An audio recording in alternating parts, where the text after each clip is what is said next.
Hey everybody, welcome to Screenplay. Everyone say hello. Hi. Today I got Mr. Chris Demarais, Mr. Brandon Farmahini, and Blaine, as always, here on Screenplay and in the video store. Brandon, first, you look like you want to say something, but there's Gus. No, there's literally nothing I want to... Actually, Chris, what's your title? Yeah. Oh, I install air conditioners. All right, that's great. Well, you know, you're doing God's work. And to Gus in the video store, Gus, how are you? Doing great. Feeling mustachy. You're feeling very mustachy. What's everyone liking your mustache to? I see it's more Mario, Nintendo mustache. It's whatever you want it to be. It can be Tom Selleck. It can be it's whatever you want it to be. Keith Hernandez. You know, all the handsome dudes from the 80s. It's very Ned Flanders, yeah. Oh, not Ned Flanders. You can make it whatever you want it to be. That's awesome. Blaine, you were saying before we started some sort of crazy... That's like a podcast story. Okay. It's not related to film, but it looks like an old pastor that I saw things. He saw his pastor naked, apparently. No, I didn't. It wasn't completely naked. It wasn't completely naked, but I just like the without giving out too much. What's the quote you said? Like, what do you say, Gus? Your mustache makes me think of a funny story about a pastor's penis. Yeah, you know, not the serious one, the funny one. We'll look forward to the future when Blaine might tell that story. May or may not tell a story on a future podcast. He's collecting stories. If you have any, Blaine will take them. Let you guys know, also, audience, don't forget, we also have Screenplay, the forums at roosterteeth.com/screenplay. So if you want to chat about movies, type and post and geek out with other film geeks, you can go to roosterteeth.com/screenplay. It's free to join. Fun stuff going on. So we just had the holidays. Did you guys watch anything fun? Have any fun things to happen? I saw The Interview. Oh, that's which right. Which was really, really fun. It's funny, Daniel was asking about it, and he's like, I'm gonna see it. I'm gonna wonder if it holds up to all the hype. And the thing I would tell him, along with anybody, is, well, do you like Seth Rogen or James Franco? He was like, well, no. And I was like, you're probably not gonna like the movie, because it's just, you know, it's them for an hour and a half. And if you really like them, then I think you'll love the movie.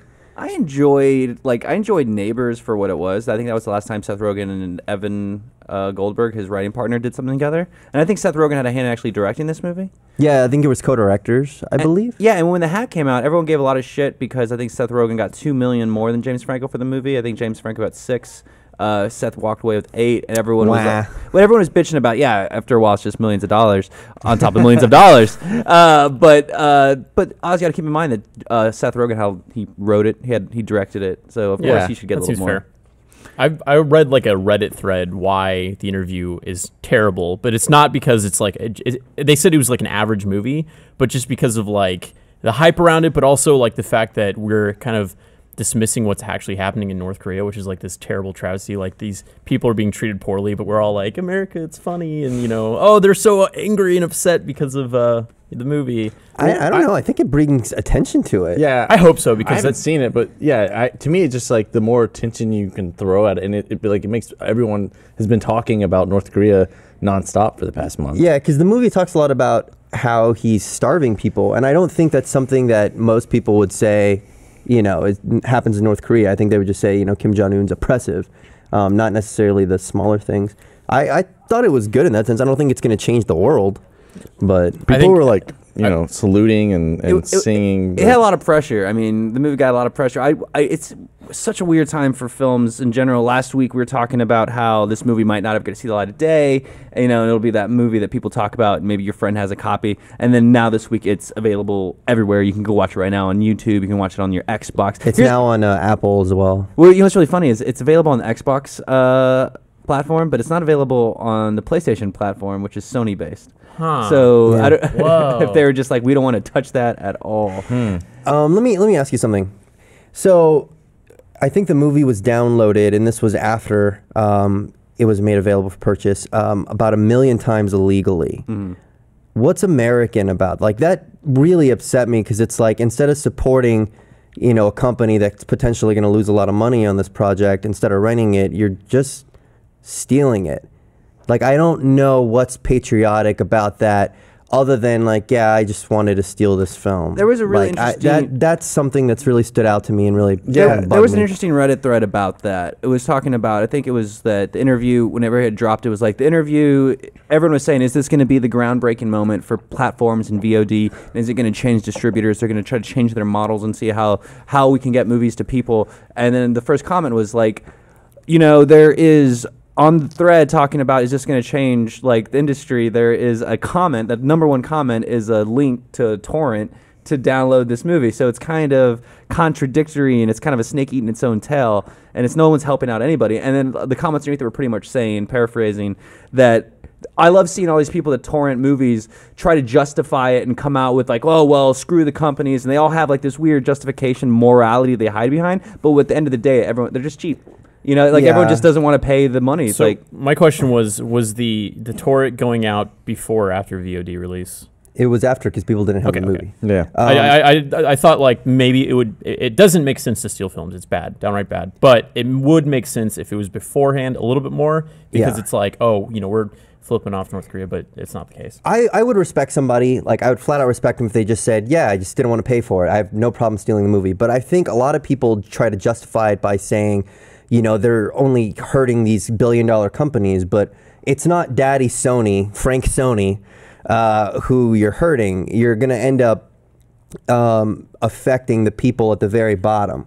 You know, you're going to be infecting like the crew. They're the ones that if there are cuts or if you can't spend as much on a movie, they're going to be affected. So I just wish people would acknowledge it and own it instead of just trying to find weird justifications for it. But someone on Twitter actually has an interesting comment about that. USR_R says, and I'm quoting, "Pirating, it may in fact be literally un-American because many people not in America have no other way to watch it. So it could be a lot of the people you see torrenting and downloading have no legal avenue to watch yeah, I did hear that. It was released only in America, right? According to USR_R, yes. Yes. Okay. Well, I also saw too that apparently I saw in a headline that North Koreans are wanting to see the movie, which and is good. The government's like, fuck no, which is good. I mean, it's like that's one of the cool things about like, you know, a comedy, like having commentary on something. It's by trying to, you know, keep the movie from coming out. It only makes people want to see it more. Do we know the excess of media that North Koreans have access to? Because I know officially, like, there's no internet. There's what I think people call an intranet, just like a like something you can access to, self-contained, that the government controls. You know, Twitter is a great thing to expose people to cultures and ways of life and seeing how awesome some people live. Obviously, they don't have that, and I'm sure they don't have Facebook. But what do the people in North Korea view as in the outside world? There's like, that's what I don't know. There's still like cannibalism over there, so I can't doubt. What? No. I am shit you not. Blaine Gibson. Well, no. Like, there's cannibalism reporting live from Rooster Teeth. You just dropped that. No, I'm just saying, like, you know, I've read a few articles. I think North Korea is a really interesting subject. It's really heavy, but I think a lot of what they say that they have, you know, the internet and stuff, that's just propaganda to them trying to like say like we're not in the Stone Age, but they are absolutely in the Stone Age. Well, I do think it'd be interesting if they haven't seen it for them to see that movie. Well, if we got any North Koreans watching the show right now, which I rarely doubt, let us know on Twitter. I'm not saying North Korea as a country is a bunch of cannibals. I'm saying in the harder, you know, spots where like people are going through severe poverty. This is not movie. What are the situations in which you would eat someone? I don't think I could. I really don't think. What if you were starving? If they were already dead and I needed to survive, like I'm thinking like the movie Alive, where the soccer players are on the plane or whatever. Like if they were already dead, I wouldn't kill someone to eat them. There was this, but I do like Korean barbecue. That Moby Dick movie that's coming out. That's Rob Reiner. Or no, it's not Rob. No, Ron Howard. Ron Howard. That there's a lot of cannibalism in Moby Dick, so I don't think I could do it. There was a sketch show called Kids in the Hall back in the day, and Dave Foley in a sketch was on trial for cannibalism, and the lawyer was like, "Sir, you are the sole survivor of a 45-minute plane delay, and you didn't eat one person, you ate a little bit of each person." That's great. But Gus, what do you think about the nature of downloading things illegally? I think, you know, what you said is pretty spot on. You know, people just try to find any justification that they can and imagine that they're hurting a big faceless corporation. But in the end, you know, they're just trying to get something for free, and they're not hurting. I mean, they are hurting a big corporation, but there's a lot of people that they're actually hurting in the process as well. Reminds me of those heart-wrenching commercials where it's like they get like crew guys. No, it's like the crew guys, like it's got shots of his hands and his hands are covered in paint and he's like, you know, pirating videos doesn't affect the big guys, it affects the little guys like me. You know, it's like that commercial. I just remember that. They used to have I remember on that DVDs all old, the time. when pirating just kind of started. I mean, I think I remember the first wave was like the scary movies, and like around that time when people were finding ways to download stuff and put it on CDs. You wouldn't steal a car. Yeah, they had that thing on the front of the DVDs. It was like, you wouldn't download a car. And it was like, fucker, if I could, I would. I'm just imagining a PSA where you just have like a room full of people illegally downloading music, and then you cut to the verse, and there's an American Indian watching and crying. No, it'd have to be a Navi, like from Avatar. Like, you're killing them. Oh, yeah. Two things, Chris, when your fly is open. Two, No, it's not. it looks like it. All right, my bad. Oh, can we get Why? a close up of Chris's fly? Couldn't we get a close up of Chris's crotch? That looks like it's open. Let it hang. That looks open. All right, No, anyways. it's not. So do you think that VOD... Why are you looking at his junk anyway? Remember when I kind of It's just coming tweeted a out. picture of your penis in Vegas? Did you? Yeah. Oh, we have derailed this. Hashtag Sorry. Vegas. Blaine. I'm Blaine. Nice to meet you. Do you think that VOD is going to be the big form of release now? Do you think it's going to be along with movie theaters? I think VOD is good for indies right now. Things that would never be seen. You mean not having any kind of theatrical release? Yeah, just- like Snowpiercer is a good example of that. Snowpiercer and The One I Love all got released on VOD by Time, which is the Weinstein Company, but Radius, their side like distribution that only does VOD and stuff. So there's a lot of people who saw Snowpiercer and The One I Love via VOD or when it got on Netflix, and they would have never seen those movies in theaters. You know, there's no. So I think there's a. But as far as movies like Live Die Repeat and you know Transformers and stuff, people are always going to go to the movie theaters. So I mean- I don't know if it'll ever get to that point when people want to see those big blockbusters. Like, you know, if you could see Inception at your house the same day it came out of theaters, you might, but you want to see it in theater. Man, think the I love Gus's going would. to see. I love the experience of going to see a movie. it's pretty It's awesome. just like, I don't know. It's different. I hope when the dust clears that, I mean, this is an interesting time because, you know, VOD and like it's currently releasing with theater. I really hope that VOD doesn't catch on because, yeah, the theaters would be destroyed. I don't know I'm all if. for that. I'm going to argue the counterpoint here. I much rather prefer watching movies at home. But you don't my like couch people. is comfortable. I've got a good TV. I've got a good sound system. I don't have to go find parking. I don't have to like sit in a line and deal with a bunch of other assholes who are on their phone or doing, you know, smelling their body odors or dealing with them reaching into like a plastic container to eat their food. No, home. Home's the way to Does do it matter with You the know, genre, Gus? Some of us No. like body odors, Gus. I'm you with know? Gus- Some I'm of with us Gus like on that this. experience. You would would see wanna- Avatar in the movie theater? There are exceptions. There are the occasional movie I might go to the theater to see, but I would much rather have the opportunity to make that decision. So myself. you guys wouldn't mind with if Gus. theaters got shut down? Like, that's No, I know that's like I don't want theaters to be shut down completely, but I'm with Gus. Like, I do enjoy watching a movie in a really nice movie theater room and enjoying it and not having to like bend to the will of other people or just. I feel like, is it just me? I feel like society would have gotten better with. You're drunk, I'm so Shay. wasted. No, I feel like society would have gotten better with their movie theater etiquette, but I feel like they've gotten worse. Like, Well, just phones in general. just phones and talking in general, like it's not gotten better. There's always going to be that asshole, no matter what theater or screening you go to, and I hate that. It'll be a sad day when movie theaters start shutting down because it'll be like, you know, like drive-ins. Those are dinosaurs. Like, we Well- have one next door, but that one's on its way out. Movie Well, yeah, theaters it's have niche. gotten to be so awesome. Like, you remember when we were young where it was just a slope theater, and now you have giant auditoriums, big speaker systems. I might have stop me if I've already addressed this though, but when it comes to releasing a movie in theaters, as I understand it, the people who make the movie only get a third of the box office return. The theaters get another third, and the distributor, which is a company that is in charge of getting the movie to all the theaters, gets another third. So when you I say a imagine this is movie a makes $100 case-by-case million, basis. they're only making 30. So you don't necessarily release a movie to make money in the theaters, but what it does is it allows a movie to get in public consciousness for when it does come out on DVD and rental, digital rental. That's where you make all of the money, think it's- especially with digital now, because there's no cost when it comes to dealing with major retailers. There's no cost for shipping a physical product, for storing a physical product, for manufacturing. So I think that's really the value in theatrical. Brandon, were you ever a TA? No? No, okay. Well, here's the deal: is I like the idea of being able to go see a movie in theater versus being able to watch it from home. The only thing is I wouldn't want the opportunity to see it at home to kill the theaters. Yeah. Yeah. Does that make sense? Like, Yeah, if I we think could it's- have both and they both flourished, then I'd be like, let's do it. I don't think that can But happen. I Perfect worry. world situation. That'd be Perfect awesome. world situation. You can go see both, and you can go to a theater and see a movie, or you have the option. But man, like going to see a movie and just like that experience it's fun. As long as there's dates, as long as there's reasons to take someone new somewhere, there's always going to be movie theaters. And just the reasons to get out of the house, there's always going to be movie theaters. Yeah, Blaine's because if gonna you need, tell a girl you Blaine's want to go gonna- see a movie and you say just come over to my place, I've had that happen before. No, I've had but that. then it's like, yeah, we'll just go watch yeah, the movie. we're gonna watch We're a gonna watch a movie. movie. Yeah, Yeah. What do you want to watch? I've I seen. don't know. I've seen do you wanna- I've seen the first 20 minutes of this movie 3 times.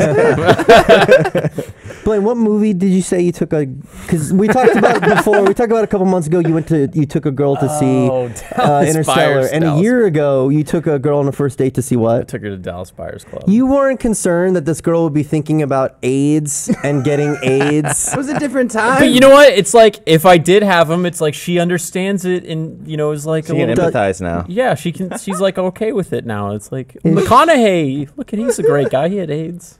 So what if Blaine has AIDS? I don't have AIDS. Don't worry about All it. right, I don't have AIDS. But Blaine Gibson, put that on a. put that on a Seriously, record guys, I line. really don't have AIDS. All right. So let's move on. I think we covered this. Let's talk to Gus over here in the video store. We haven't even talked about the movie quote. Yeah, I've got a quote. You want it? Which yeah, Jeez. $5. That The mustache. movie quote of the week this week is, "I don't believe in quantum physics when it comes to matters of the heart." The little double quote there at the end. I don't. Is that a new movie? I think I'm thinking of the same one you're thinking. If you know of. what it is, tweet at us at hashtag RT Screenplay. Let us know in the comments on YouTube. It could have come from that one movie. You're thinking So we're of. coming back from our Christmas break. I know we all got some cool stuff. I got these really awesome Doctor Strangelove Converse. I don't know if you can see Those are those. pretty I'm rad. gonna hold it. There you go. There's the Peter Sellers moment, and I love it. And then also a bottle opener. And then I also got this cool Wes Anderson book from E. McGee. And then this awesome coffee that tin thing. from Lauren. This is actually a coffee holder, but it don't looks like like a that. camera lens. We all agreed that we hated it. Because when you drop it, you freak out. It stressed us out because I saw that and I was like, "Why is there a lens here?" And it was like all smudged, and I was like, "It's dirty," Like, Yeah, I was like, I wanted to react. I was like, who left this lens here? Start panicking. Who's leaving?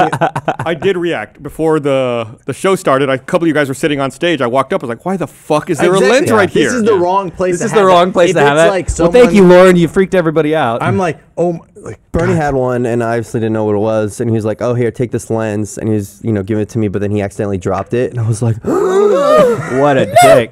Well, Bernie also used to have that dummy iPhone, too. It was just, there's no brains in it, just an iPhone. He would just throw it. You'd be like, what the fuck, dude? He bought that for a Vine. They ended up using his real iPhone, and then they just had it afterwards. And then a shout out to my girlfriend because I know she's watching for this awesome, cool movie book. But you know what I found out for this coffee mug is that, like, as I drink IPAs and I love fancy beer, is that there's something really nice about drinking beer out of an aluminum casing. Because it retains the temperature. It just tastes so much better. Yeah. I don't know what it is. Go like Moscow Mules. They you know, serve it you in could copper just cup. drink a and beer retains out the of a temperature. can. I used to be like so against canned beer. That's aluminum. I thought it was trash. You're like, yeah, no, I got You're it. just I'm cutting out the middleman. I'm buying glass beer and then putting it in aluminum. I could just buy it in aluminum. yeah. Yeah, that's retarded. But yeah, I used to be very, very snobby about canned beer because I thought it was trashy. Nobody cares about my gift. Oh yeah, and Blaine, you got this awesome. It's the AIDS, deal. right? It's the That's what you got for it's the Christmas? DL-44 blaster. Han Solo's blaster. It's obviously not accurate, but it's like a steampunk version. Obviously. Well, no. Jenkins got it for me for Secret Santa. but What's I thought- inaccurate about it? There's a lot. First of all, the color. This is supposed to be wood brown. This would be silver. This would be black. But there's also some other small inaccuracies. I could go on all day about the what. I think I accidentally got you a steampunk version. Yeah, no, it's cool. I like the steampunk version because I have the original one at home. So I hang this on my wall. I'm totally fine with it. Trust me, actually, it's cool. Yeah. No, there's like, never mind. I can tell you about like what the actual blaster. I know is you made could. of. I know you want to. You're 'Cause fighting it's like, everything It's in your like body. a Mauser pistol, a German sniper scope. This is supposed to be the muzzle of a aircraft machine gun. This is the grill of an airplane model. It's a lot of stuff like that. What's the name of the guy who Han Solo shot at first? Greedo? Greedo. Okay. Interestingly With an enough, R. Greedo that was a different gun that he shot him with. Clayton and I were watching this video that he sent, but yeah, that's a different gun. I was gonna talk about it, and I was thinking of a word, and I was like, "That's not the right one." Enviota. Envious Odo. Well, we were talking earlier about the interview and how like it gotten banned helped it probably. I think it made what? It made $1 million at box offices. Like 20 million digitally. 20 million 20? digitally. So it was like 15 or 20. 15 It was a lot. But everyone's like, only made $1 million at box office. It only got released in not 300 theaters. 330 theaters. So it's not that's not bad. A normal, countrywide distribution is like 3,500 theaters. Yeah. So right now it's all the rage to get your movie banned. So Exodus did not get banned in the States, but they want everyone to know that it got banned everywhere else. Yeah. So it's got banned in Egypt and what other areas? There's a few other areas that got banned, but specifically for what was it exactly? It was the Portrayal or Muhammad. the inaccuracies and then there was Historical also inaccuracies. Historical Which inaccuracies. I think is bullshit. Look at like Braveheart. Braveheart is full of historical they inaccuracies. didn't even have kilts. No, for real. and raptors had feathers. There's so many historic like William Wallace wasn't the idea that William Wallace had sex with the wife of the Prince of England or pretty whatever. badass. It's awesome. She was hot. Yeah, she was. She was super hot. But These what are I'm all saying, true it's facts. Completely historically inaccurate. She was like 8 at the time or 4 or something. But it doesn't matter because it made a good movie. Yeah. It's like Badass movie. it's like I can that's overlook Woody Allen's historical defense. inaccuracies if it makes a good movie. I was Gladiator over a break. Exactly. It wasn't Muhammad. It was There's so just many, the like- depiction of God. I think. Oh yeah, you're talking about Exodus. Yeah. Yeah, the specifics were that they showed God as a child Yeah. in one scene, and then some other people were saying that the way they represented the Jewish folk, Jewish people, yeah. the Jewish people were they said they were supposed. They said they made them like kind of militant, and they should have been more kind of. submissive. I don't know. I think they tried to ban. Maybe they just didn't like it. The movie about Munich, called Munich. Now that I remember it. It's a great Israel, movie. Great flick. because I think it was the way Spielberg depicted how aggressive the Israelites were in the movie. I don't know. Guys, can you check to see if they banned it or they just? I'm trying to tried figure boycott it out. I don't see it yet, but I'll let you know if I find it. Munich Okay, has it one might of have the just been a boycott, especially from actually a lot of New York Jewish population. In New Munich York. has like the weirdest sex scene. Like the guy's got like He's so post-traumatic. sweaty, right? That's He's got post-traumatic I've ever stress, seen and a he's man like have sex. yeah, he's like zoning out while doing it. It's That scary. movie has the best. I don't coordinator. know talk if about it all the time. I don't know if I believe in like banning any movie or or book. just anything in general. I don't know. I mean, maybe if the right case came about, but it's Well, what do it's you like think, kind of a freedom. Clockwork Orange, I think, was banned in some parts of Europe, which It was I banned- don't have an issue. Like, It was banned in America. I think, and in London and Freaks. for a long time. Yeah. It's really interesting because I think before Clockwork Orange, the movie came out. The book was, but the Arthur. I don't know. It's not Arthur C. Clarke, but the guy Anthony Burgess. The book was kind of like Moby Dick and stuff in schools. People like it was Could you read. describe the movie a little bit? Oh, what Clockwork Clockwork Orange? Orange. Clockwork Orange is about this kind of. It's a Kubrick movie, but it's an Anthony Burgess novel, and it's based on these kids. They're all teenagers, and they have this gang, and they go around, they get in trouble, and they rape and they steal, and then one of them gets caught by the government, the police, and they try to rehabilitate him, and they use like this kind of futuristic. Torture, and then Kind of like he in gets Adam's Family Values. kind of like he gets better, but he gets so good that it's bad that like it almost works against him. In the book, it really paints the portrayal a lot better. But I don't know. So that movie was, I think, for like decades, 30 years or something. Yeah, and I So think to Kubrick. clarify, Munich was never actually banned. It was just a boycott called on it by the Zionist Organization of America. Okay. I guess to me Really? it's like, I can see a Yes. movie being Huh. controversial and not being a good movie and being racist or whatever, but I don't know if we should necessarily be like banning media. The tough Like, it's thing- like a freedom of speech thing. You're in some Fahrenheit 451 territory.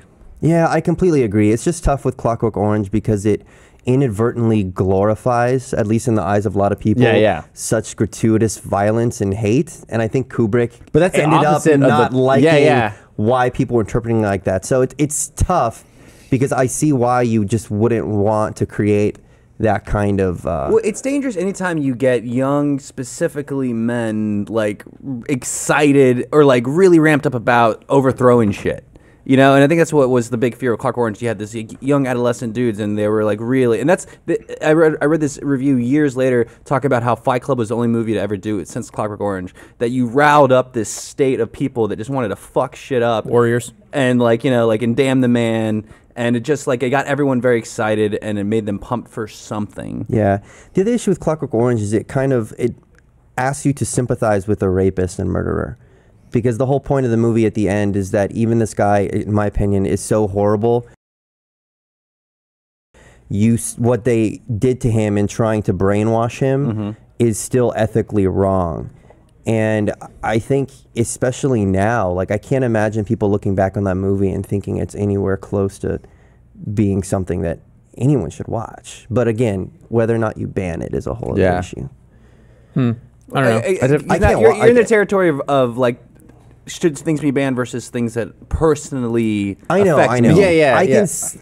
I'm not going to. Because I love that. So I love that movie. Is your argument that like it shouldn't be banned, just people just won't see it if it's stupid I enough? think. Well, no. Like, what if I like think people should like Overall, parents. you should not maybe ban like anything. parents shouldn't should decide what they want their kids to watch, and like I'm not going to go watch some movie that's incredibly racist and all those. It's just like people banning things for different. Everyone is offended by different things. And to start banning things based upon it's a slippery slope. Yeah, it's a slippery slope where you're banning. A movie like The Interview. I just want to people spend are like offended by it. 30 seconds on this just to hear your thoughts. But what if like 29? If terrorists like made a movie, they became like had a production company, they made like a movie about being terrorists or something. That sounds like Four Lions. Blaine, yeah, you watch CNN? They do make movies. They put 'em out in not theaters. that kind of movie. They're like the Blair Witch movie. I don't know. Okay. I mean, you're saying if someone made The Interview, but where they were trying to kill like President Obama or something, is that what you're saying? Something like that? Sure. We'll Like do just Now you're on you said that. Now you're on a list. No, I'm just saying you like flip the coin. I don't know. It's like I would not support that movie by any means. Yeah. I would not in any way like want it to be released. I would not promote it in any way. But ban. I don't know. I mean I don't know if I don't know if I would want it to be illegal. You know what's strange? Does that make sense? Like I don't think it should be an Freedom of illegal speech. movie, but I would not in any way condone it. You know what's strange? A director named D.W. Griffith, way back when, made a movie called Birth of a Nation, and it glorifies the KKK. Everybody feels it's really racist, but it established some of the main syntax and structure of what a movie is. Yeah, like it's technically it was great. Yeah.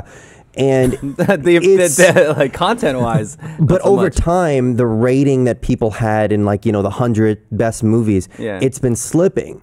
And eventually, it was passed up by his other movie called Intolerance. That was a reaction to him being like, "I'm not racist. Look at this." But it's like these movies haven't changed.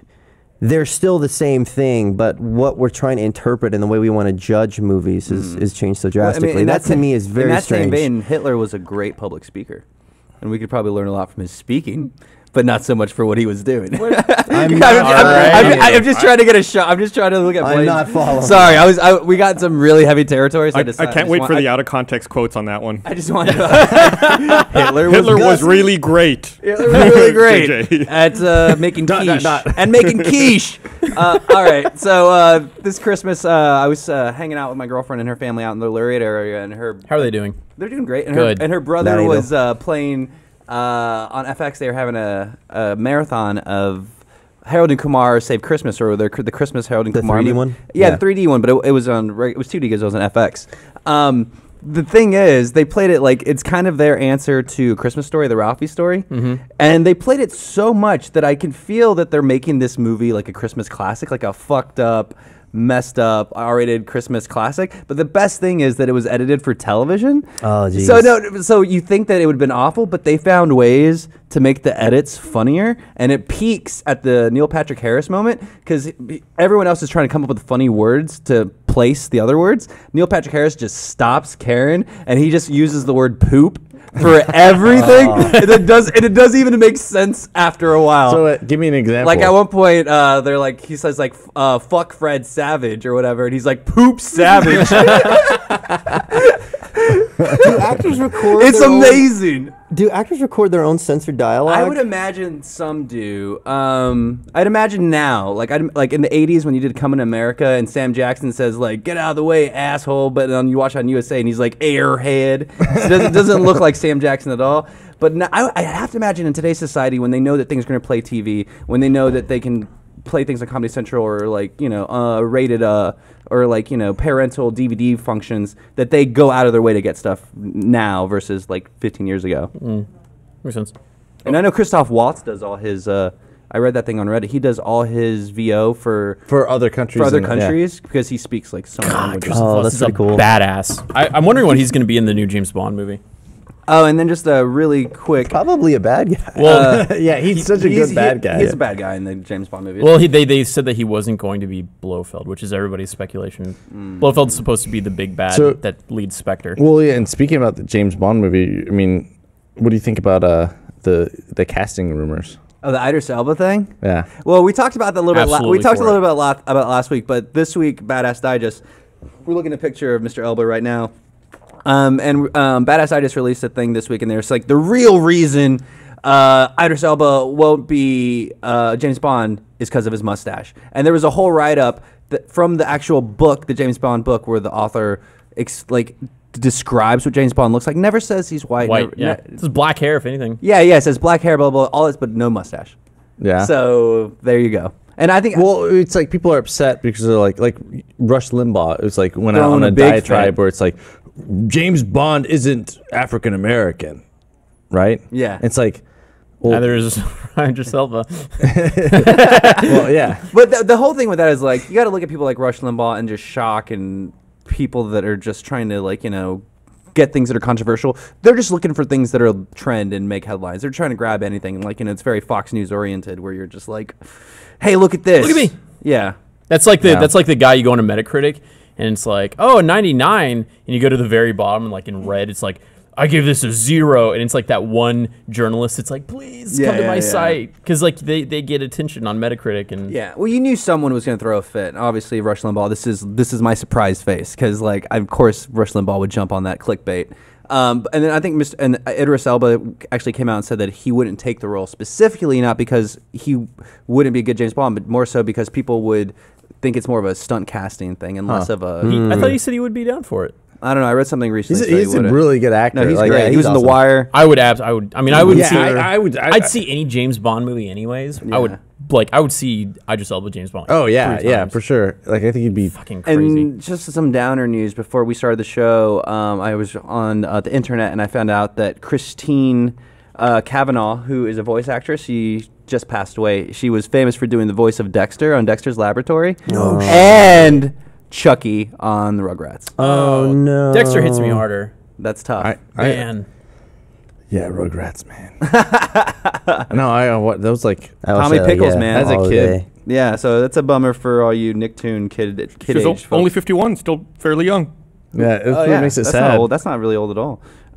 Okay, so and on via I like to hang out on Reddit all the time and look at all the different threads. And on the Reddit movies this week, they had some alternate looks at what Hannibal Lecter's face mask might have looked like. Terrible. And all the ones there's the ones there it is. The very right corner is what they ended up going with. You want to tell you why that one is the best? Why? Because it makes him look inhuman. Yeah. I can see that. All the other ones make him look like here's a human who's chained up They or look like medieval- behind a cage. the medieval middle torture top But isn't awful. the one they actually went with makes him look like a monster. Well, I think the one they went with also maybe evokes thoughts of like Friday the 13th horror movies with the hockey mask. That's absolutely right. Yeah. It also emphasizes the mouth.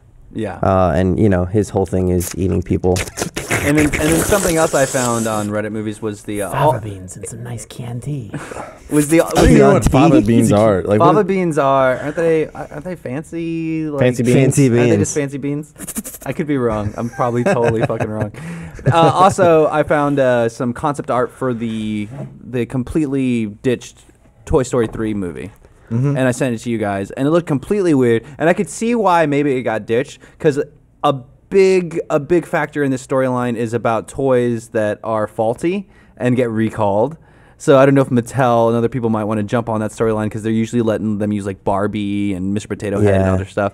So yeah, there's the whole storyline is that Buzz is faulty and he gets recalled, and there's a better Buzz, and then Is this for Toy Story 4? no, this is Toy Story 3. This is the storyline alternate they version. almost went with. Oh, okay. What's with that Transformer guy? Is that the better Buzz Lightyear? Yeah. In the Pixar documentary, which is fucking awesome, they show some of like the initial concepts and characters for Toy Story, and like Woody was giant and a huge asshole, and they actually have lines recorded from Tom Hanks, and he's just a huge asshole. Yeah, He's being a jerk. He's being a jerk. yeah, I Yeah, mean, Woody's that's- just like a giant prick. Woody was an asshole in 1. He was a, no, he's a bit of a he dickhead. was a leader who was wary and insecure. No, I mean he tried to definitely kill he Buzz. definitely Woody definitely became kind of an asshole. Like he was human. You know, No, he's a like toy. he was jealous. Shut up. You know, like saying Yeah. like he was jealous and he wanted to like sabotage, Buzz, and yeah. I guess in the other portrayals, he was yelling at the toys. He was yelling at everyone else, I guess, is... the toy world. I love the Woody meme that's taken the internet by storm. You know, when he's like, he comes up and it's always like dicks everywhere when he's talking to Rex. Oh, he's got Buzz and he's like something everywhere. It's the big Woody meme. So let's see. Moving on. Entourage trailer. around for a while. So Entourage was a show on HBO a couple of years back. When did it go off the air? Entourage ran from 2010. 2004 to 2011. Wow. So 2011. So you saw these guys maybe 3 years ago. Turtle was the chubby, funny friend. Now he's very skinny. And I don't know. What do you guys think about this? There's a lot of pretty girls Does in anybody this. care? Yeah, I mean, I personally didn't watch Entourage, but I know a lot of people who just love that show. Yeah. And the movie looks fun. I'd go see it. Even having not seen the There's show. Haley Joel Osment. I know. It's like, I want to see Haley Joel Osment with a gun. Billy Bob Thornton. Yeah. The interesting thing is with these movies that are supposed to take place in real life, like Mark Wahlberg plays Mark Wahlberg. Yeah. But Billy Bob Thornton's a pretty big actor, and he's going to be playing some other character. Like, it's kind of weird. You can't figure and out. choosing. You can't figure out Well, like that who's happens a real lot. actor. Like, and who's look not. at Oceans. Ocean's 12. That's which- the worst example. Yeah, okay, Bruce yeah. Willis But and Julia Roberts. Or even, God, what was the movie?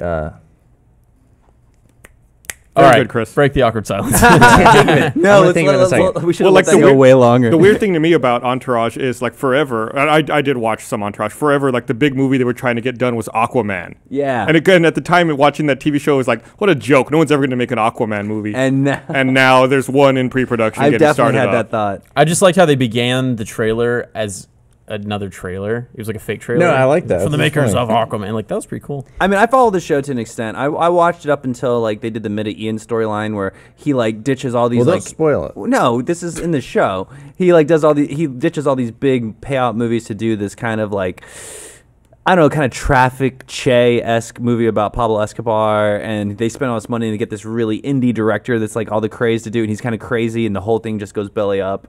And so it's like him. The show is pretty much Vince constantly like breaking big, and then like and then busting, and then coming back, and not taking the movie. And it's I don't know. It's a fun show. There's funny little quirks about Holly, little winks to like directors and cameos and stuff.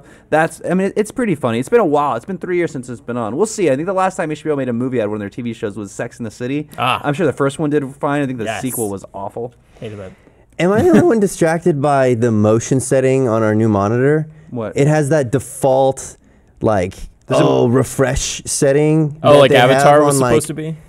No, it's Oh. just like anytime you see something at Best Buy, it like makes everything look like it was Really shot smooth. for a Soap opera? roller coaster theme Or park video. like a BBC show.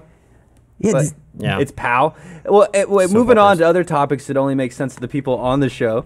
no, but like you've seen that. Hey, Like, no, who that- uses that? I think it's that like that's the interesting. default thing that comes on TV. No, It's that's like, an- why. It's true. Because wasn't Lord of the Rings one of the big things with The Hobbit was it 30 frames or 60 It frames is- per yeah, second? They yeah. shot at 60. You know that Or was in 48. that- And it was apparently just looked like shit. Yeah. I mean, it did not go over well. I don't Okay, think. the last one you were fucking dying to talk about Lord of the Rings. Okay. So here's your chance. But what did they shoot it in? I don't. First of all, I don't think I know of any theaters that showed it in 48 frames per second. Yeah. I don't think any theaters did that because I just don't think it was successful in the earlier releases. But though I went and saw it in both. Like I went and saw it. It was weird and it took like 20 minutes to get adjusted, and then I was okay. Was Is it like watching a play or something? I don't think it works well with a fantasy. Uh-huh. It's like watching a PC cutscene. Yeah, It's like watching a PC cutscene, here's something like- here's the deal. I was talking to someone and they were saying that high frame rate it works best in a movie like Hurt Locker or something that's very real and visceral because then you feel it more. But in like a fantasy movie, it kind of almost takes you out of it because it feels It too- distracts yeah, from the yeah. actual fantasy. It looks like in you're the watching show. the dailies, like Yeah. like the not finished footage. Yeah. But on the subject of The Hobbit, man, I was just disappointed. Do you feel like your expectations were a little bit unreal, though? No, I don't, because I think Lord of the Rings was a really good trilogy, and I hear The Hobbit's an awesome book. yeah, and well, but it's not. I mean, honestly, I don't think The Hobbit's as good as Lord of the Rings. Book-wise. Yeah, book wise, or movie wise. Sure. I just want to clarify. But I mean, it's one of those things. It's like I just had. It's like, okay, they got Peter Jackson, and you know he's. When they said they were going to do 2 movies, I was like, huh. I don't know why they would need to.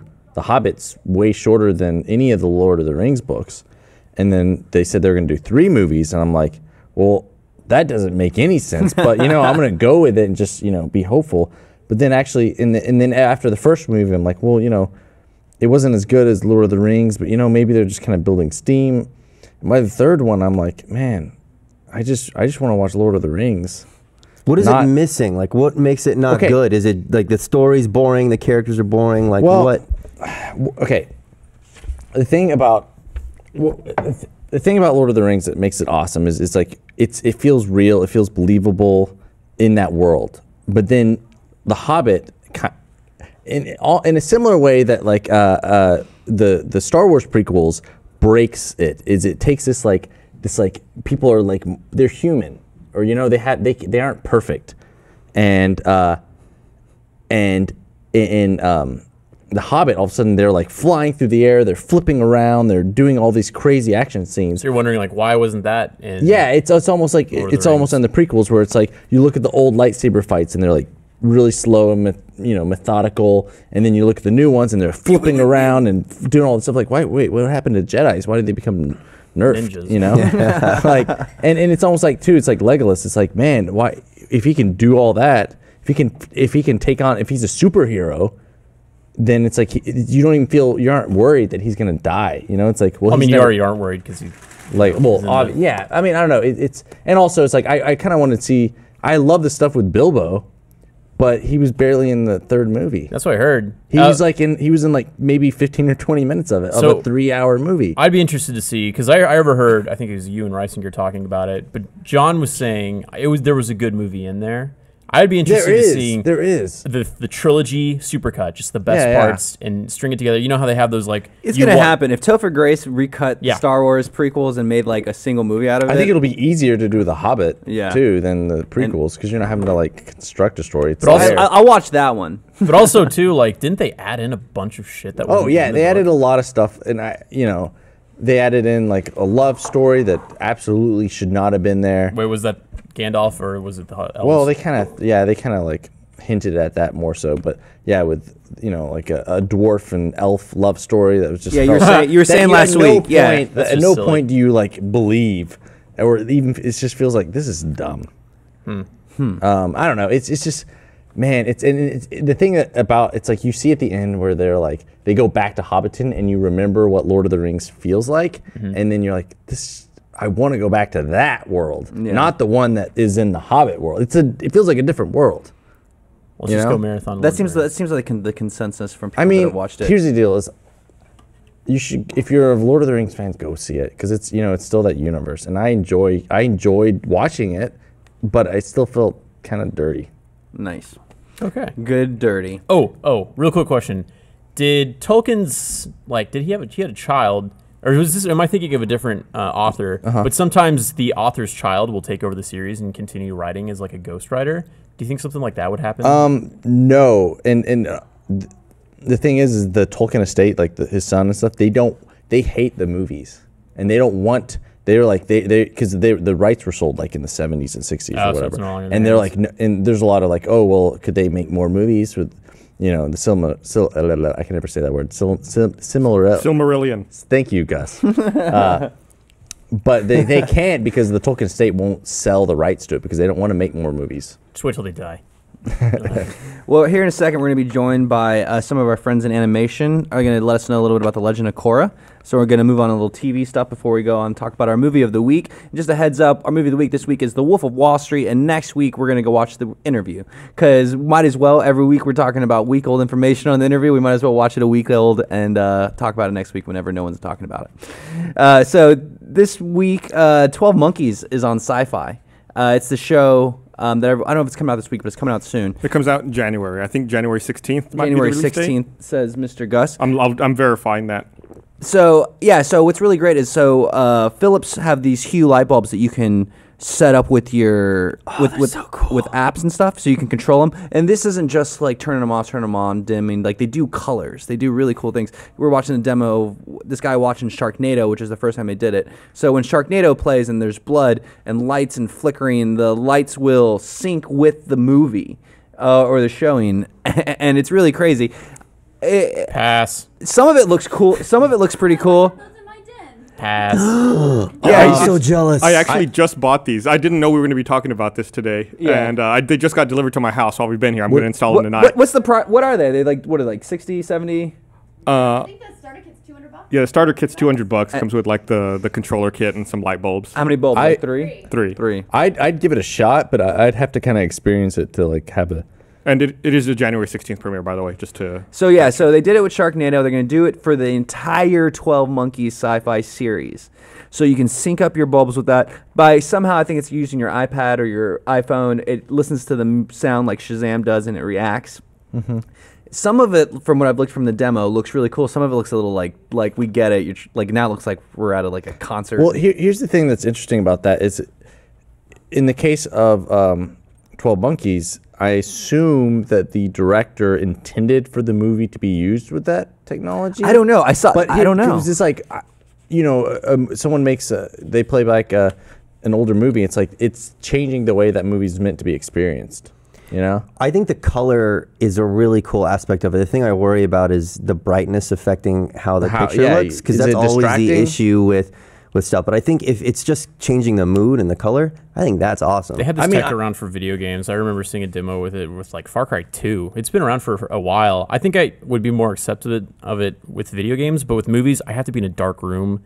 I feel like it would throw my focus off. I'm ADD as shit, so I don't think I'd like it. Like, ooh, lights. Like, I understand, like, it's more immersive, but I don't think it would be for me. I think I'd just be like... Yeah. It's an interesting thing. Will it take off, become a norm? I don't think so. Like, is it like, I like the idea of them, maybe like for parties and get-togethers, and actually just being able to control the functionality of the bulbs in general in a futuristic sense, where you can, at some point you're gonna be able to like do your AC and everything and with your phone. But as far as it, well, you can do that now. Yeah, there you go. Well, I'm saying your entire house. Caveman right now. What's this? The internet? That's crazy. No, but I think but I never think it's going to be an entertainment stronghold where that's like part of the package. Well, once the movie theaters go out and everything goes VOD, we'll see. Well, okay, another thing that's really cool via tech is Netflix is helping out parents with young kids. Because if you remember being a kid, you'd always want to stay up for New Year's Eve. You didn't really understand it, and it was tough sometimes to stay up that late. But you'd stay up really late, and you'd probably annoy your parents because they just wanted to get drunk and hang out. So what Netflix has done is they've released a video that gives you the opportunity to fake out your kids with a countdown. So you can play it.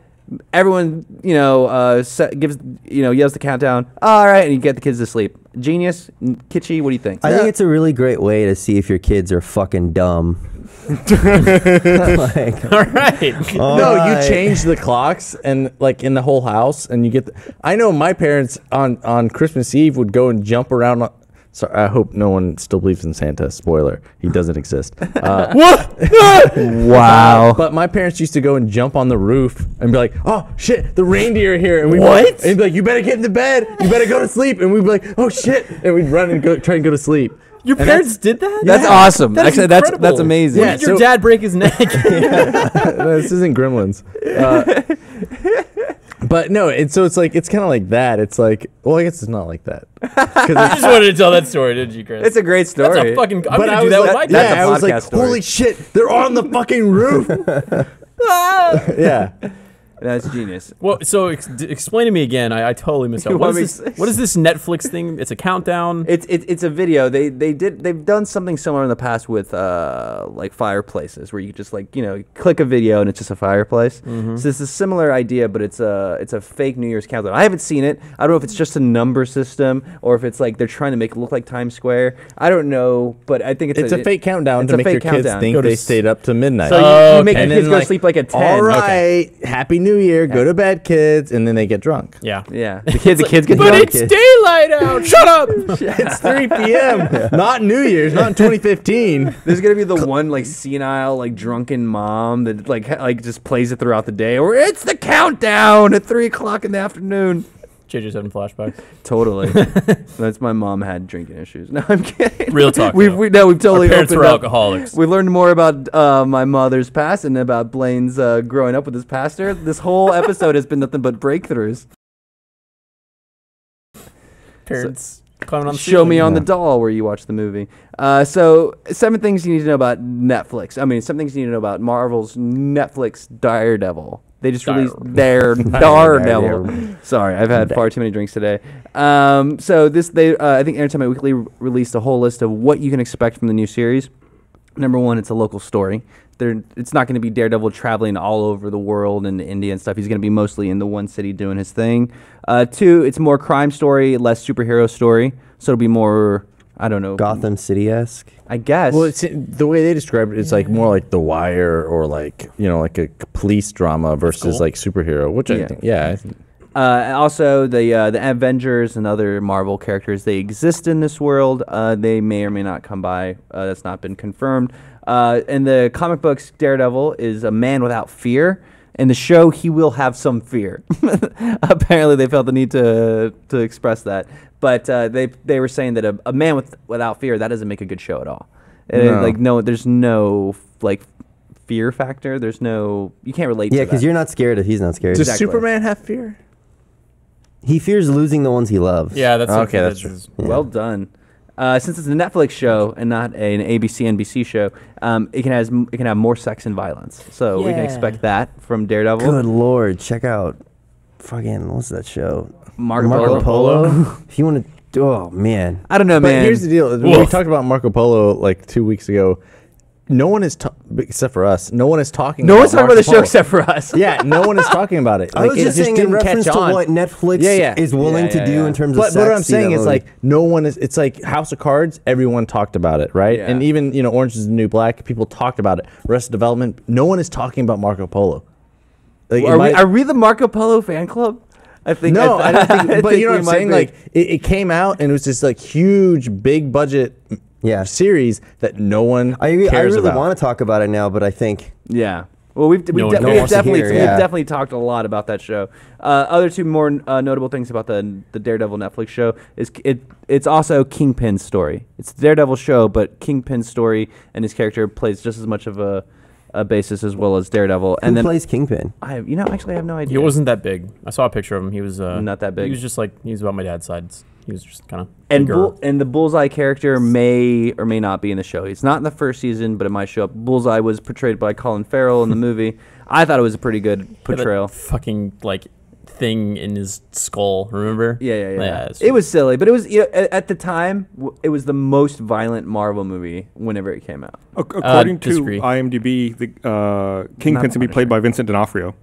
Oh, that's right. That's awesome. He's great. Yeah, he was in that. Was it Criminal Intent? Law and Order: Criminal Yes. Intent. He was also the bad guy. In the Full Metal Cell. Jacket. He was in Full Metal Jacket. He was the bad guy in the he Cell. played the guy that everybody. Oh, I don't want to spoil and then anything. he played and he was also Thor in Adventures in Babysitting. So now you know that. There was 2 Punisher movies before this, and then there was also a Nick Fury movie with David Hasselhoff. Well, okay, all right. Dolph Lundgren was Punisher. That's right. Okay, so right now, I think we're going to talk to Josh and Kyle from over in animation. They're going to jump into the video store real quickly, and they're going to tell us about Legend of Korra, because not a week goes by without so many tweets about people wanting us to talk about Legend of Korra. I think this is the last time where we get to talk about it, because the show just had its series finale. Wow. So it's gone forever. And so let us know, guys, what exactly is the big deal about the Legend of Korra, and why is this a big, exciting, sad time for everybody? Well, I think it's a bigger deal that we got moved to animation from machinima. I mean, I don't know what happened there. But Jesus Christ. Same department. Yeah, So- kind of. So, Yeah. Korra, Korra. how'd you feel about it? Overall, I thought the last season, which was to wrap up the series, the very ending of the season didn't feel like a series ending. It just felt like another season ending. And it felt like they had way too many points to cover, so they were just going like off of a checklist. It was like, we need to get this done, we need to wrap this up, we need to wrap this up. And it just felt like a lot of things were too convenient towards the end. I don't know, what did you think, Josh? There was a lot of things that happened which I was completely okay with, like how certain things ended with, say, the villain, certain relationships that got formed. But otherwise, there was other things like, not a spoiler, but, a couple seasons ago, the Avatar connection got lost, and there was certain things which they didn't touch on that, so... Well, I have a question. Was it canceled, or was this a planned ending? No, it was canceled by Nickelodeon. There was a controversy over way earlier in the season. Everybody thought it was going to be canceled like mid-season. And then it was revealed that they were going to put the rest of the episodes online. And then after seeing how well they did online, they brought it back to TV again. It's this weird thing with Nickelodeon where they have a ridiculous standard for the ratings they want from a show, so that only like SpongeBob and Rugrats get those kind of ratings. SpongeBob's a good show. That's why, in addition to many other things, like Invader Zim got canceled because it was popular, but then it wasn't popular enough. So do you guys think? Sorry, do you think that there's enough open-ended stories or stories that still haven't been wrapped up that they could make a movie that would like? Was that? Do you think that is their intention to like? Yeah, absolutely. Yeah, I don't know if there's an intention, but there's enough storylines that they could do a movie with it or something. Yeah. I hope they do something. Even through like the Airbender series, they had like some open-ended stuff, like with Zuko's mom and everything, that they kind of wrapped up in the comic books. And Yeah. I think they announced some of the comic books for Avatar, Korra series too. So we'll so see. then they might just because like I think Dread, like that movie that came out, like Dread 3D. Yeah, the Carl. They're Dread. doing like they're continuing that story. In Yeah, they comics. had animated shorts. We covered them in one of the animation sponsor casts. Yeah, they had a 12-episode, I think it was 12-episode animated shorts. Or it may have been shorter than 12 episodes. But yeah, it was to continue the storyline and also generate buzz to see if they could get a sequel going. How would you feel if M. Night Shyamalan took on Legend of Korra? As you know, That would never happen. because he did so well with Avatar. The first Here- one. here's the Don't deal. even joke about that, Blaine. Don't even joke Hold about on. that. I want to talk about the implied relationship thing that's getting some controversy. And it's not really a spoiler. If you can, it's a Between spoiler. Josh and Kyle. No, in the show. I don't think that's implied. I think it's pretty. Yeah, explicit. we all know. yeah. We know who's the bottom. All right, so you guys. Yeah. So there was some sort of implied relationship between the two of the characters that had never really been implied before. It's up to interpretation. It's kind of like they went as far with it as Nickelodeon would let them. So it's kind of not clear from just the show standpoint what's going on, in my opinion. But the creators came out later on and said, what you like, the little glimmer or little hint that we gave at the very end is what you thought it was. And they had like a whole, I guess it was essay from both of them talking about it. They both had Tumblr posts in which they said, go back and look at the series as a whole and look at the interactions between them two. Yeah. And I've been doing that, and I've seen little things here and there. It's just like, okay, this is plausible. I don't know, but it's like, yeah, I guess it's plausible, but like the stuff that they tell you to look at also seems pretty like, I don't know, benign or generic. It could be interpreted either way, but I think that's because Nickelodeon wouldn't let them do anything The more creators than made a fine Tumblr with post. The creators Yeah. are very active on Tumblr. Well, I think too though it's like if they were canceled, you were saying how like it felt like they were kind of just like wrapping things up really fast and didn't Oh, really yeah, feel. yeah. But it's like if they were canceled, that they kind of had to do that. They had like, Yeah, no. you have 3 episodes or 6 episodes to like wrap everything up, and it's like I think they that's tough. did the best Yeah. with what they had, because like one of the episodes was just a Clip clip show. episode, and it would look very simple animation for the characters talking over it. So you could definitely tell, Well, we talked about that in the Yeah. past. They did the clip show, and then everyone was pissed about it, and then they released a statement saying, hey, we did a clip show because they cut our budget, and our options were either fire a lot of people or do a clip show episode that looks like shit and is a bad episode and in place of a regular episode. And they were like, we didn't even think about firing people. Like, we immediately said, yeah, a clip show. So, like, that's the weird thing about this show is it's got, like, a huge following on the internet. Apparently not enough people watching on TV to make Nickelodeon happy. So the show's been in trouble the last season. It's been constantly off the air, on the air, watching online. So it's sad to see it go. It's good to know that it got somewhat of a decent goodbye. That you guys, would you say you guys are happy with the send off it got? Yeah, I'm happy. It's like I want there to be more, but overall, yeah, I'm good like with it. What do you think, Josh? As a finale to Korra, I'm completely fine with it. As a finale to like Avatar, no. No, yeah, I agree with that. Yeah. There you go. Josh and Kyle, machinimators here on Red vs. Blue at Rooster Teeth. Not animators, machinimators. Google it if you don't know what I'm talking about. All right, guys. So this week we all watched The Wolf of Wall Street. It was a film. It was Gus's pick last week. It's on Netflix and other streaming services. This movie was like a shot of adrenaline when I saw it in theaters. It was a lot to me viewing wise, like The Departed, just a fun time. This is more like a victory lap. Like this is a constant party, this movie, and you're smiling a lot through it up until maybe the last hour or so. It was still a lot of fun for me to watch this time around. There were some things technically that I gathered while watching this time that troubled me. Some edit mistakes, some continuity issues. But some people might say that that's because that's what they're going for, is that everything is so crazy and so disjointed that you're just kind of like, not really aware of what's going on. So things are supposed to be choppy like that. That's also just Scorsese's editor. Not always. So I don't know. Some of his movies are really, really tight for the most part. This is the first time there is so much music in this movie. Oh, There's yeah. so much music. Well, which kind of goes with like the feel of the movie. It's like energy. This movie's on cocaine. Yeah. This Yeah, movie is yeah, on it- cocaine. Yeah. And it's one of those things where it's like the movie definitely runs long. I definitely think they could have. It's like, wow, this is improv. I've never seen that before. Let's just include all of it. Yeah. That being said, it was fucking hilarious. It was a good movie. It I was a saw it little for- long. I saw it for the first time last night, and I thought it was going to be more serious kind of You not seen it drama. before? No. Oh, wow. And I was like, oh, this is just, it feels like it's a It comedy. is a comedy. I didn't know that when I saw it for the first time, so I enjoyed it a lot more this time. Like, when I saw it in theaters, I was confused. I was like, when is this going to get, like, super serious? Because I just thought it was like a dramatic thing on Wall Street, because that's what you assume with Leonardo DiCaprio. Yeah. So going into it, understanding that it's a funny movie, I enjoyed it 1,000 times more. Well, I remember hearing all the buzz and all the rumors coming off set for like last year when they were filming it. And then so I had like Scorsese, Wall Street, Caprio. Like I had a certain like Goodfellas vibe, and it had moments like Goodfellas. Like when they start, there's a scene, spoilers, when they're talking to the butler. And like someone took the money, and then when the guys just start punching him and then holding them over, you're like, this is like a Goodfellas casino moment right here. But when I saw the trailer and it started off with DiCaprio throwing a dwarf at a target, I was like, this is going to be a lot more fun and crazy than I initially expected. And I think DiCaprio knocked it out of the park. He had a lot. He had a lot to do with making the movie too, like producing it and getting the money together.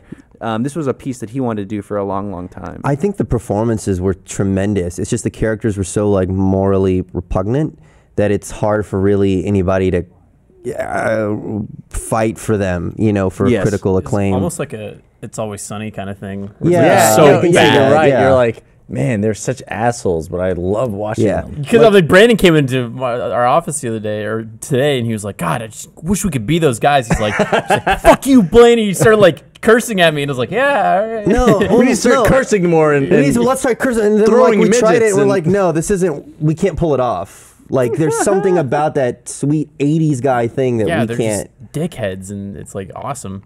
But yeah, charming dickheads. It's so strange. Like, I don't know the way to put it. They're all awful people, but in the scenes they chose to portray them in, like you like them and the music and everything, but like in real life, those awful people. But I think Jonah Hill stole every single scene he was. Oh, in. he's so good. I thought Leonardo DiCaprio was better. Tremendous. I thought- Really? Yeah. They both And here's made me what I'll tell you why.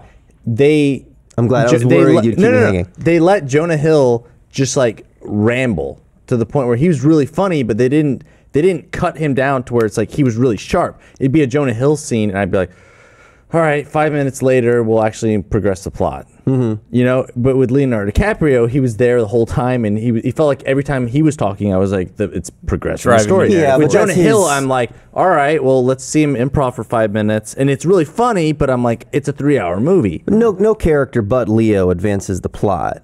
You know, But that's you know what I'm his saying? role. Like, But I do see what you're saying. It's like too much. It's a bit much. Like, I think he was really good in it and really funny, but it's like, man, just like, you get it. I guess I felt like Jonah Hill's character was more original than Leo's. Like, Leo was great, but I don't feel like that's the first time I could have seen that character. Was Jonah Hill was all over the place. And I don't think he was just being Jonah Hill. He was just so strange funny. Like when he was giving that explanation of how he married his cousin. Yeah, which is really It was like so straight face. He's like, well, you know, my cousin grew up hot. And I'm not gonna let other guys dude fuck my cousin. I mean, I'm gonna fuck my cousin. yeah. And you're like, is he kidding or is like, Respect, no, you know. This Yeah. is serious, but And it's not just like all But his that's other like- silly movies. Like I do guess- think there are some like that.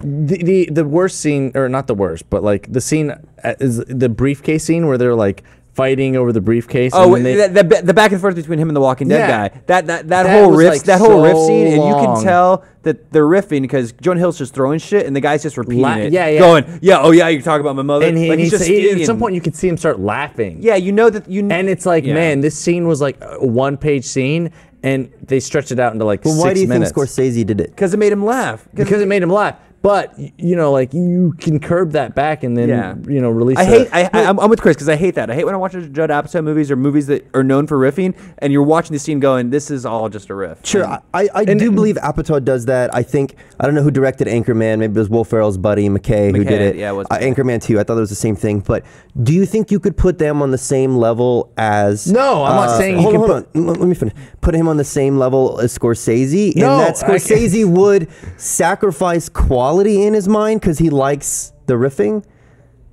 Well, yeah, I think everyone has like their things where like, oh, that's so fucking funny. I want to keep that in. But objectively speaking, you're like, well, as a whole, the movie might be better if this 5-minute diatribe where they're just like just riffing was cut down to maybe 2 minutes. Do you think instead of 5 Scorsese though minutes. thought it made for a better movie, or do you think I'm his sure- rationale was, I think this is funny? No, I'm sure he thought it made a better movie, but I'm not saying that it necessarily was a better movie. Right, I right, think no.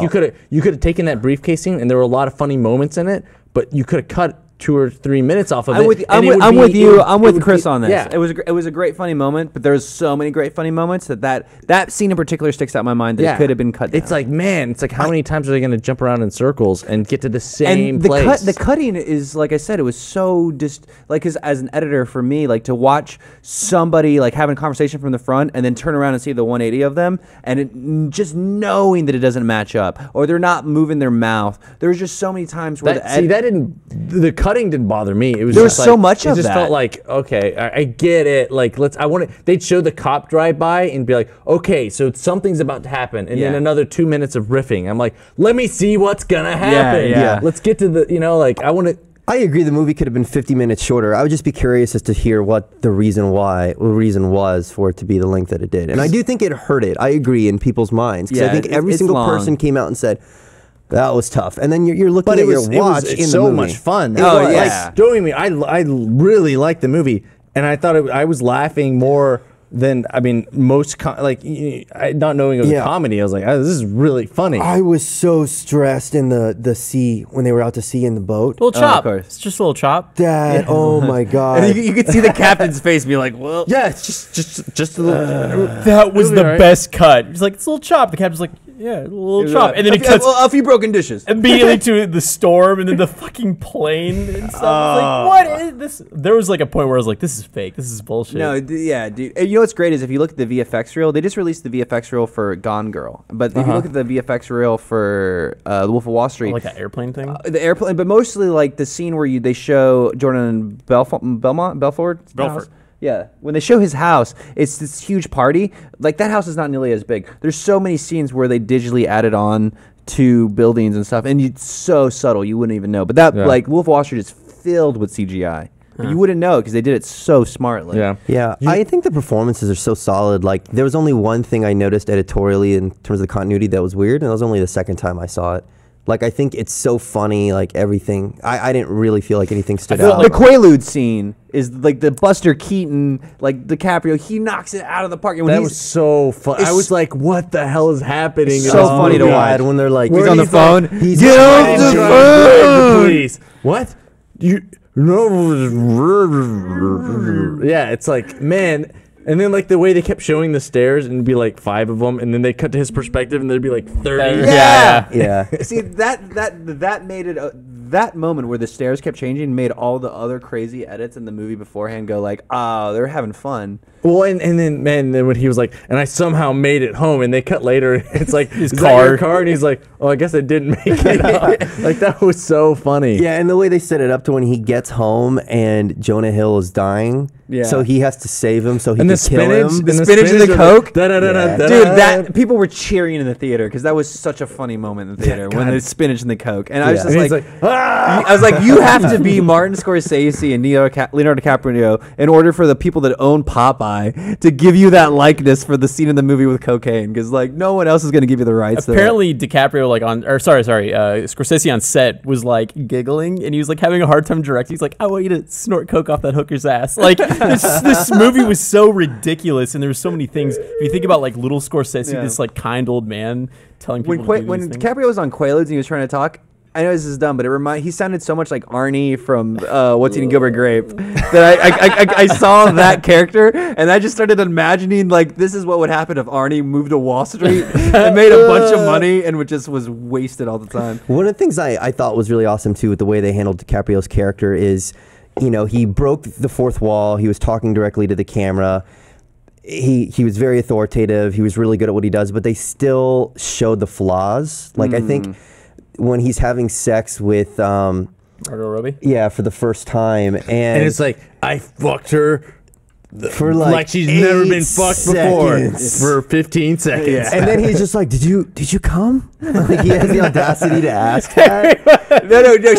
She asked him first. He's like, "Oh yeah, I did." He's all proud, like he did something amazing. She's She like, was "Nah." beautiful. I loved the She's part great looking. with his her aunt. And he's like, she like their internal monologue. That was so weird. The movie got so weird at that point, but you were for it. You're like, I don't even care. It's just so fun. And then whenever they cut to them having sex, you thought it was the old aunt, but it was actually his, her niece. Yeah. And it's like, what the hell? Like, man, that's just a fucking crazy movie. It's totally crazy. And then I really loved the "Get the Fuck Off My Boat" scene with Kyle Chandler. Oh, yeah, that was It awesome. was so calculated. He's telling that moment, he's just like, and you kind of think that maybe for a second Kyle Chandler's like FBI agent might Totally, go for it. yeah. This movie Yeah. could totally change. This agent could spend the next half of the movie working for Jordan Belfont, and that would be a crazy like bought it. catch him if you can kind of spin.